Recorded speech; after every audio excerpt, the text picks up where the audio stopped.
How to favorite gifs on Discord mobile. Welcome to Glitsosera and let's get right into this video.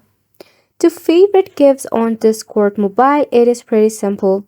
Firstly, you need to launch your Discord application on your device. Make sure that you have updated your Discord. Log in into your account and tap on the server.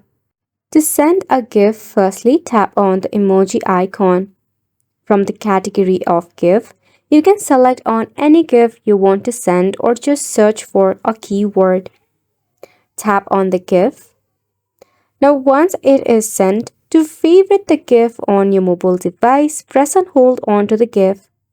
As you can see, there is no such option as keeping it as favorite.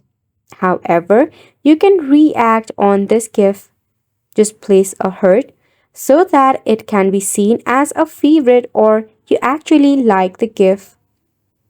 This is the only way for now as Discord does not have such feature of favoriting GIF on Discord mobile. What we can do is hope for an update.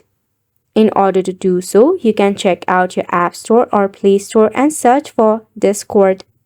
If there is an update, leave it for an update. If not, we have to wait until Discord comes up with this new favorite GIF option, which is the end of the video as well. Thank you so much for tuning in.